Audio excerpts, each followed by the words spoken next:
Welcome to Keep What You Earn, your judgment and jargon-free zone for entrepreneurs of all levels. Get ready to learn how to scale your business, save money in taxes, and create a business that grows your wealth. If it feels like the financial side of business is like eating your vegetables, well, then think of this podcast as the ranch dressing to make the process a little more enjoyable.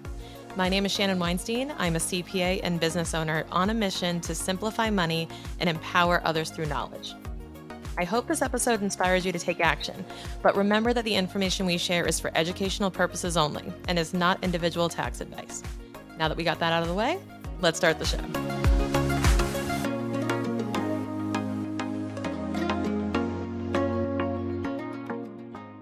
This time of year, the heat of tax season, the most common questions that get asked and the most common topics that come up around my circles are around tax deductions and tax savings. People are constantly wondering how they can maximize their tax savings, they can optimize their tax strategies, and so on. And this is kind of the height of when tax strategies are in demand, kind of like the gym in January, you know?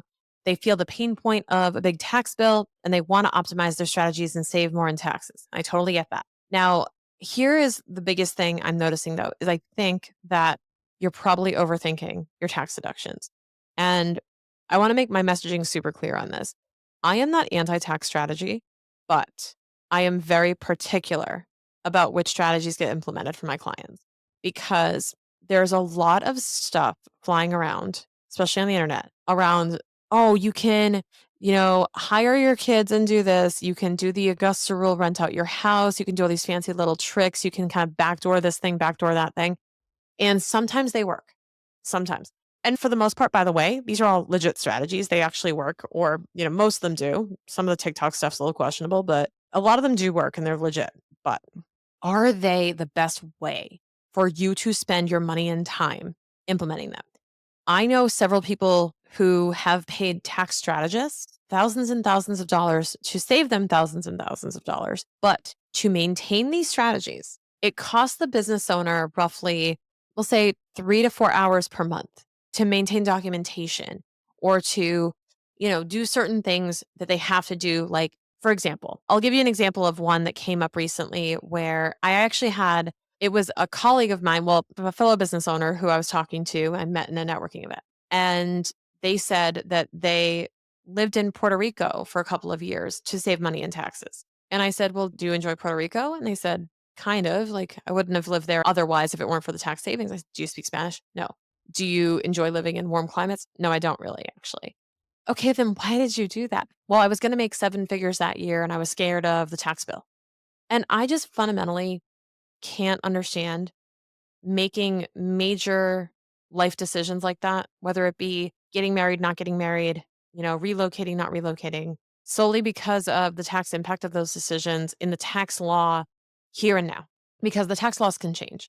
And I don't want that for your business. I don't want you to make structural changes in your business. I don't want you to make fundamental, surgical changes to how you do things in the name of tax savings, especially if those tax savings are relatively low. If you're spending 4 hours per month to save $5,000 in taxes, okay, which is actually quite common, by the way. It's a quite common ratio. Spending a few hours a month to save a total of $5,000 in taxes over the course of the year. Well, you know what? If you have to do that, then think about this. If you spent those 4 hours per month doing nearly any other activity in your business to further its mission, whether it was hiring somebody, maybe it was cold calling clients and selling, maybe it was doing a follow-up to increase retention, maybe it was hosting a team meeting for boosting morale and culture. If you did anything for 4 hours other than that tax strategy, could you perceivably say, I'm going to make at least $5,000 more because I did that activity? I would say so. I would say if you probably spent it calling customers or calling prospects, you would be more likely to take those hours and turn them into revenue faster than you will as tax savings. Hey, did you know that you can actually see my face and watch this episode on YouTube? If you're not already subscribed to our YouTube channel, make sure you head over there and you subscribe and check out all of the guest episodes along with some of my solos. We're posting every single week on YouTube. See you there. And it will be a better use of your time because it will hone your skills as a salesperson. It will enable you to sell more faster. It will make you a better business owner. By spending too much time on tax strategies, what you end up doing is shrinking yourself, and you become really good at hiding, really good at covering things up, really good at creating documentation that is solely for the purposes of documenting and defending a strategy versus actually being productive in the mission of your business. I just see this happen so often. And like I said at the beginning, I'm not anti-tax strategy, but people are aggressively using tax strategies as an excuse to distract themselves and find a quick fix instead of actually digging into their business, solving the real problems, and making so much money that the taxes don't even matter. That's what I want for you. I want you to make so much damn money that the tax bill is a quick check that you write and you move the hell on in April. What you don't realize is that you're treating the wrong symptom. The symptom is that you feel like you have a large tax bill. And while there are probably strategies and ways for you to shrink that a little bit, you technically and legally probably cannot avoid 100% tax if you're making a profit in your business and you are making ordinary income through other means, right? Other than eliminating that income through whatever means you deem necessary and logical, if you are profitable at your core, you're going to have to pay taxes. And some of the business owners that I respect the most and that I work with understand that, yeah, if I made $1 million this year, I'm going to owe, 200 something thousand in taxes. And I'm ready for that because I made $1 million for crying out loud. I'd rather 800,000 than 200,000.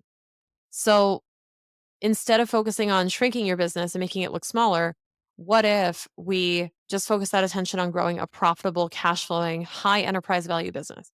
Because that's where your money and your time should be spent, especially in your early stages before you've hit, say, multiple 7 or 8 figures. And at that point, when we have a lot of clay to mold, when we have a lot of strategies we can implement, we have a lot of things that we can do, that's when tax strategies really become lucrative. But I'm seeing business owners implementing these strategies too soon. I am reminded of the lyrics from TLC's Waterfalls, right? Don't go chasing waterfalls, stick to the rivers and the lakes that you're used to.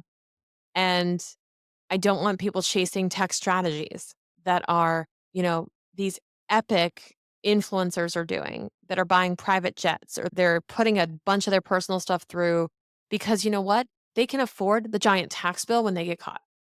They can afford the penalties because they would rather roll the dice to see if they're going to get penalized, but take the tax savings in the meantime. And they're just willing to make that as a gamble. They're going to take that bet. But when you're in your early stages, I would really, really encourage you to simply develop the habits that will help you get to that level to build a 7 or 8 figure business because nobody built a 7 or 8 figure business on the foundation of really good tax strategy. You're building it on the foundation of really good sales, a really good offer, a good product, a good team. And that's where your time is best spent.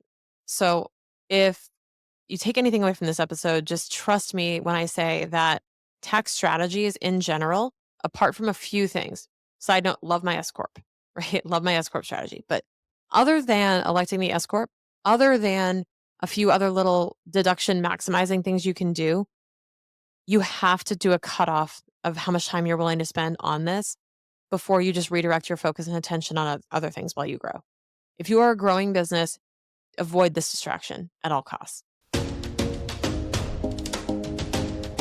So when it comes to tax strategy, my philosophy is that I would rather you master your tax plan than implement some crazy strategies you're learning off of TikTok and Instagram.